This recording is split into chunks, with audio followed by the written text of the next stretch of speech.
Hey everyone, Gruhamed from Loudwire here, and for all you 80s metal junkies out there, we've got a very special guest. Tom Keifer of Cinderella is here, and he's going to do some Wikipedia fact or fiction. Thank you so much for coming, by the way. Thanks for having me. And you said you've never even looked at your Wikipedia before, so this is going to be very revealing, hopefully. So let's start with the easy stuff. You were born January 26th, 1961 in Springfield, Pennsylvania. Fact, okay, good. Good so far. Let's jump from that straight to junior high. You formed your first rock band when you were in junior high school. Yeah, that sounds accurate. Okay. That's vague, but yeah. Okay. What did you do back then? Was it guitar? Was it vocals? Was it guitar both? and I sang. Okay, awesome. But it was one of those bands, more than likely from what I remember, it was a cover band where we would take turns singing. Okay, so, I gotcha. And that led to an interesting thing. This was actually kind of a confusing sentence, so let's see if I can get this right. It said that you had struggled with drug and alcohol and in your younger age, but it made it seem like you had problems with that in junior high. I wouldn't say junior high. Probably No? later in high school years and a few years after that.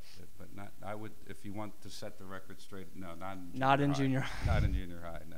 Not at all. Nothing in junior high. Not that I remember. No, that's a long time ago. But I don't. No, I don't think. No, not junior high. No drugs at 12 years old. I'm picturing my junior high. I'm actually picturing the school right now. No. No. High school. Never around. High school was then around the back of the school. Yeah. The party started in high school. Beautiful. All right. You considered dropping out of high school, but your mother bribed you into graduating by promising you a Gibson Les Paul. That is a fact. That's a fact. They're doing really well. I still have that guitar. Really? Yeah, it's the black custom that I played in the Night Songs videos. Okay. But when I originally got it, it was a tobacco sunburst. That's a nice one. And I had it refinished. Oh, okay. So. Very cool. Very, very good present, I must say.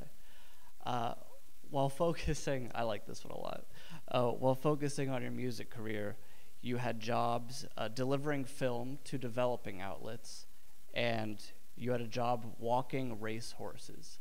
Those are both facts. Both facts. Yeah. How do you walk a racehorse? Carefully. The job is called a hot walker, and what they do is these thoroughbred racehorses that are kind of high-strung, they stay in their stall most of the day, and they get out to exercise about maybe 20 minutes in the morning. The jocks will come in and they'll ride them around, and when they are done exercising, they have to cool down.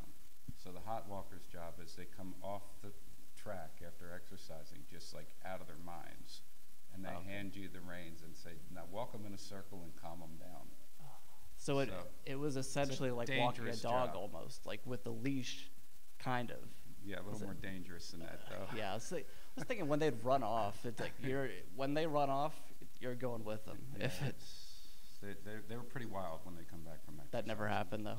Did any of them ever get away, you mean? Yeah. No. Okay, good. Seen them kick holes through the barn, though. Oh, jeez. At least it was just the barn. You formed Cinderella shortly after meeting bassist Eric Brittingham at a bar bathroom on Halloween 1980. I can't confirm that year, but that is where we met. It was in a club, and I was actually in a band that was looking for a bass player. Okay. And it was just like a casual meeting, and he said something about that he was a bass player, and we said, okay, well, you got a gig. Because we were replacing the guy that we were with that night, so, and that's how I met him.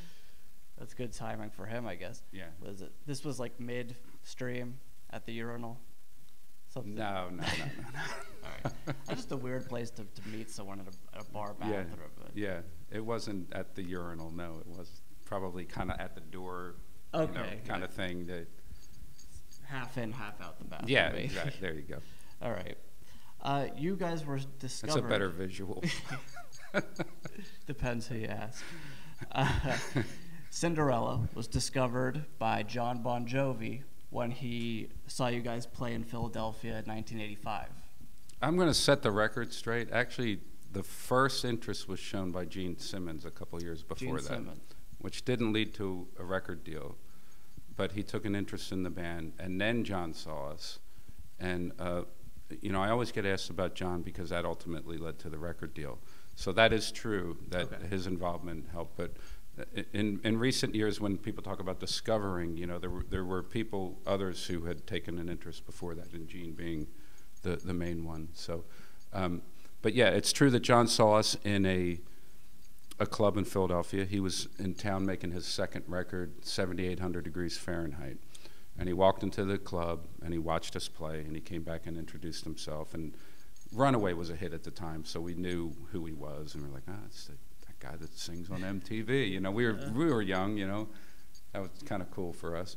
And eventually, you know, a couple days later, he went back and he told his A&R guy about us, who was already riding the fence on our demo tape. He didn't like the demo tape too much, which it kind of sucked. We weren't real good in the studio, but it came up when John was in his office, and John just said, "Forget the demo tape, you know, and just go see him live." So Derek did, and we eventually got signed to a developmental deal, and then eventually to a record deal. So forever grateful to John for whatever words were uttered in that room. It certainly was the X factor.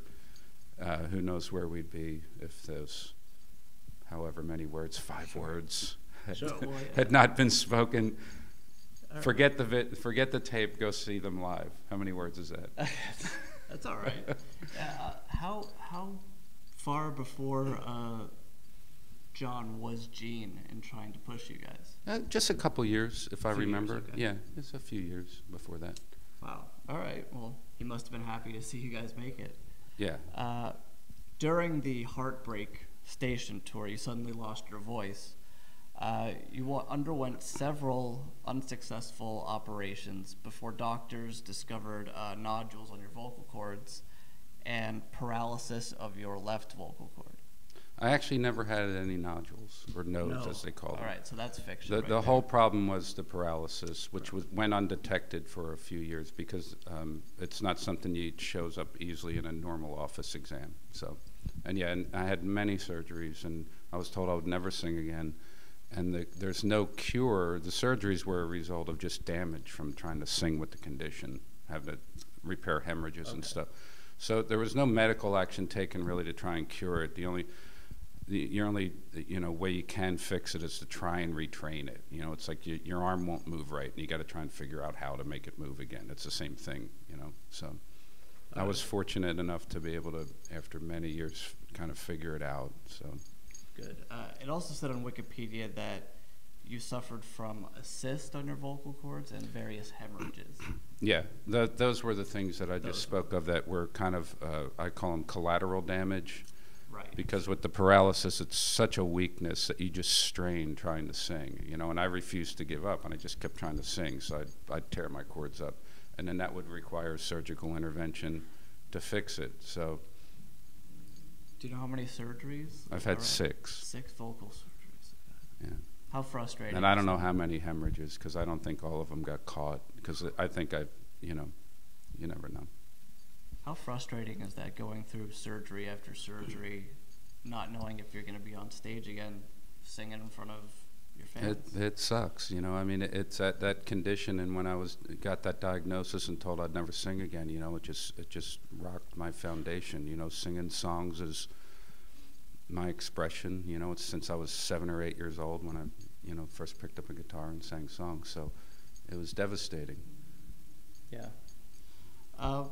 Well, last one, hopefully, a more happy conclusion. You haven't suffered from any serious vocal cord injuries since 2008, and you currently describe your condition as under control. I'm thinking. It's under control. Okay. Yeah, I mean, I definitely, it's actually stronger than ever, maybe even stronger than it was before the condition, because I met an amazing vocal coach in 2009. Because 2008 was kind of the bottom for me. I'd been hit with a second round of this, and it was just gone again. You know, after years of kind of working and getting to where I could tour again, and then the bottom fell out again. And I started working with Ron Anderson and working his technique, which is like a classical technique, teaches you to support your voice. And I learned all these things I'd never been taught before. And since 2009, every year it's just gotten stronger and stronger and stronger as a result of working and learning what he taught me. So, yeah, it's under control. It's still a lot of maintenance every day, and I don't think I've had an injury since 2008. I think that's accurate. 2008, I had another hemorrhage, which caused us to cancel a tour in 2008, and I think that was the last one.